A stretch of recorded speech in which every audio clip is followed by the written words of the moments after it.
Hey guys, welcome back to the channel, or if you're new, welcome. We'll get back into more Amberlynn and Reid content. New month, new me, by the way. We got a new little avatar. He's going to probably stick around for quite a while now, just to appease the people that do not like AI art, which, understandable, I can understand why. But now I got a little licensed little dude here, so he's going to be staying. I did chuck a couple of images together. They're only going to stay for the month of December, and then we'll change over to the new avatar I got later on. But let's get straight into the first day of Vlogmas with Amberlynn and Reid. Hey guys, welcome to Vlogmas. So this is like a mini Vlogmas. If my vlog is only 3 minutes long, then it's only 3 minutes long. There's gonna be no expectations at all. I can assure you, Amber, no one, not a single person in your entire community has any expectations of you. But you will be seeing, regardless of the length, one video from me from December 1st all the way to December 25th. Yeah, Amber, you might want to Google the definition of expectation because you literally just set one. That is an expectation. You can expect videos from the 1st to the 25th. That in itself is an expectation of you. So I was actually supposed to have an interview yesterday with NBC. As you guys know, I actually told you guys about it, where I declined the offer to do the interview. They actually saw my video where I spoke about it. So they reached back out to me and they wanted to do the interview. And I was like, yes, of course I'll do it. So it's an NBC article about Gurl world, Nikocado avocado, Fatphobia, fat shaming, and YouTube monetizing that. Nope, absolutely not, Amber. You have no goddamn right, and the sheer audacity to think you have any sort of right to criticize other people monetizing fatphobia when you yourself have done an 11-year journey, made over $1 million on YouTube, gaining 300 pounds. You are the reason, or at least part of the reason, why so many people look at fat people and go, oh, they just sit at home and eat food all day, because that is literally your life. You are the stereotypes in which you hate so much. And you could say, well, I go out. Okay, what do? Well, you go out to eat. Well, that's just reinforcing the stereotype. Well, I go out to shop. All right, over in consumption, that's just another part of gluttony. Well, I go out to gamble and go to bingo, which is another form of gambling. That's all gluttony right there. Every single thing you could say that you do, gluttony, one way or another. And if you don't do that, you just stay home and shop, or you order food and eat. So you are quite literally the entire embodiment of gluttony itself. So you don't have any right to criticize other people for fatphobia when you yourself are a walking hypocrite. So I'm extremely nervous. This is the first interview that I ever said, yes, I will do. I'm so nervous, my stomach hurts. But I'm gonna do great. I know I am. Just think positive thoughts for me, please. But yes, the interview was supposed to be yesterday, but they contacted me and said we had to reschedule, so it's gonna be happening today. So, the nervous jitters. I have always been someone who advocates for doing the proper research and make sure you have all of the information before you form an opinion, but I am not going to watch that NBC report or the interview because it is going to be so skewed in just Amber's favor, probably. Like, how are you going to have an interview where you're going to have someone like Amberlynn Reid, a known abuser and someone who was falsely accused and is a compulsive liar, done so many negative things, as the face of someone who speaks up for and against fatphobia? Like, how? That's, ugh. Also, if you have an interview with Nikocado avocado, which I'm glad that he lost all that weight, but at the same time, this is a man who glorified and monetized potential DV. Even if it was played off in the camera, it was still him actively creating a situation or like this novella of DV with his partner. And there were certain situations where I believe were very real. Like, his partner was breaking down on camera, crying about how he wished he'd never met him, and he's just staring into the camera while his partner's pouring his heart out. And that seemed too genuine to be fake. Like, they seemed really, really genuine. So either he's a top level actor or that was an actual situation that was going on. You guys, my interview is in 15 minutes and I am just like so nervous. A part of me wants to be like, okay, never mind, let's not do the interview. But you know what? I need to be like a grown woman and just do it. Do it. Like, it's genuinely time that my voice is heard. Huh, baby girl. Yeah, love you. Oh my god, the victim complex. It isn't about you not being heard, it's the fact that you are being heard and you're constantly contradicting yourself. You can't falsely accuse someone of one of the worst crimes ever to turn around and say, guys, I used the wrong word. You can't say that your mother went to prison for 5 years and then say that people who say that are defaming her because she never went to prison for 5 years. You can't say that you have an ED, but then you do have an ED, but then you don't have an ED, but then you do have an ED, but then you don't have an ED. Like, you constantly contradicting yourself are the reason why people don't trust you and people don't listen. It's your fault. You are both the wolf in sheep's clothing as well as the boy who cried wolf. This is completely your fault. 11 years of lying has gotten you to this point. You guys, the interview is over. It was 40 minutes long and honestly went so good. The journalist was super kind and it just made it like really easy to talk to her. She said there might be update questions and she might just send them in a text message. And she also said that the article won't be published probably until like the end of December. Oh yeah, 100%. That interview made her into the victim, 100%. Like, she's not going to get on camera and go, hey guys, it went well, the interview went great, she was really nice, if they were pushing hard-hitting questions or questions that made her look bad. Like, she 100% was made into the victim that entire time. I don't know. I feel like there was so much I could have said, but I didn't want to just like ramble on and on. But as I sit here, I'm like, damn, there's so much to be said. Either way, great interview. I'm glad that that was my first interview that I ever said yes to in 11 years. Wow. You know, Amber, what you could have done instead of rambling was get on and do a rendition of your famous poem, Rain and Petals Eavesdrop. That would have been amazing. And really, just to hit it home, explain exactly why you made that poem in the first place.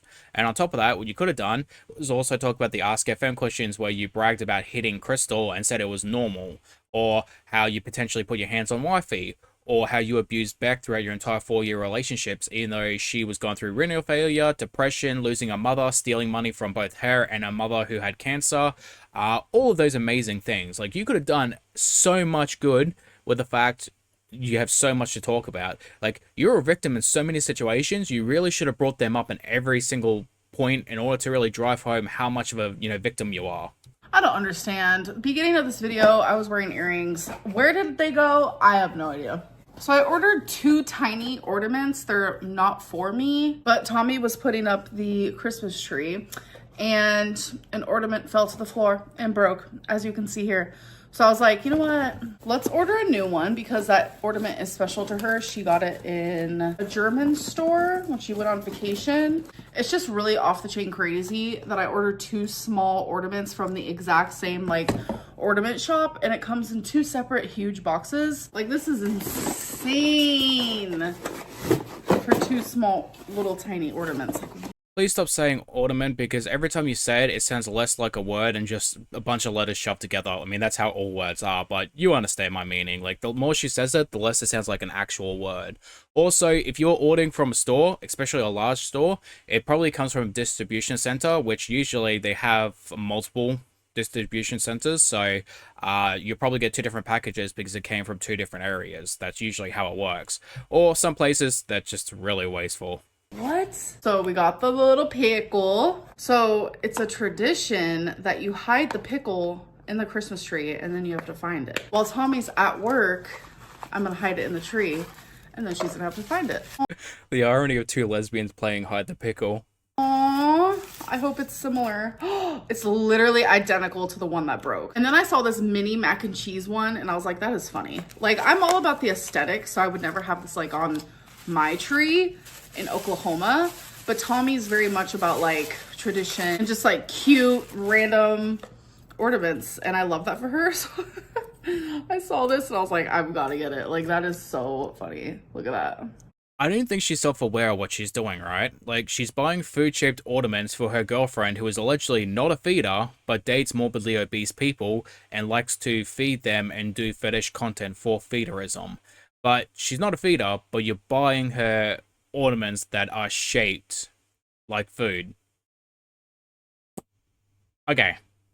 Let's go hide the pickle. All right. You're not helping the bisexual allegations, Amber. So we're just gonna put the mac and cheese right there. And I think that we should hide the pickle down at the bottom, way back here. No, she's doing this 100% now. Like, you cannot say that Amber did not think for a second to go, all right, where are we gonna hide the pickle? Oh, down at the bottom, way in the back? Man, come off it. Like, literally no pickle in sight. Like, it's gonna be so hard for her to find. Oh, no, I can't do this. I'm gonna pass the hell out. Oh, God damn it. But it's right there. I forgot it was Vlogmas, folks, and I've already had 3 of my sushis. This is a meal that I have been loving lately. This is Connie salad, which is just like an imitation crab. And then this is just crab sushi pretty much. And I'm telling you, like, this has just been like one of my like fixations lately. And thankfully it's not like an unhealthy fixation by no means. Like my last fixation was Tootsie Rolls. That's not the greatest, but this one's so good. Amber, I hate to break it to you, you making eye contact while trying to unhinge your jaw to swallow some food like an anaconda does a whole pig is not attractive. Like, it ain't, it's this. Like, just, no. Oh my God. Why is that so good? And then it also has like some sort of, I want to say panko on top. And then I just add a little bit of soy sauce. Every single time she makes eye contact or swallowing food, oh God, it's so repulsive. But also, this is a really good thumbnail. You guys are going to see it. Obviously, you can't see it right now, but when you see it, when the video is uploaded, you're going to understand what I mean. And also the sushi has avocado, which is my fave. All right, so there are some questions about the Billie Eilish concert that I want to answer. First one is, were you in accessible seating, like handicap seating? No, this was an executive suite. Did we stay in a hotel room? No, we actually left to go home that night. How long did I wait in line to get into the concert? It was a little bit over an hour. Why did I keep changing seats during the concert? I definitely didn't. It was just because Tommy's phone camera like made the image reversed versus when I was using my camera, it made the image like look different. So there was no seat changing. And then the last question is, was there anyone sitting next to Tommy? Yes, there was like tons of people on the side of her, but I wanted to end. But those are the people that we actually made friends with while we were there. All right, cool. Don't care. Thank you guys for spending Vlogmas Day 1 together, and I'll see you guys in my next one. Bye.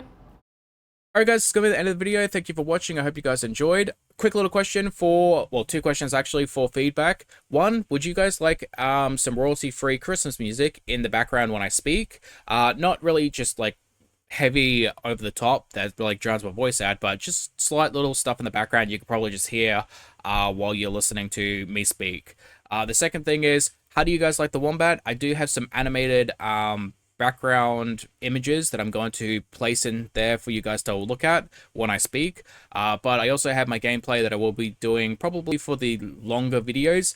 I won't do them for the vlogs because I feel like only about 5 minutes is probably too short for gameplay, and I could stick to the 20-minute videos around for, like, you know, Amber and Foodie. So I think that's kind of a better place to keep the vlogs. But at least I've got some animated, you know, wombats for you to watch. So just let me know about those two things, please, and I really appreciate it. And hopefully I get to see you lovely people on the next one. Bye-bye.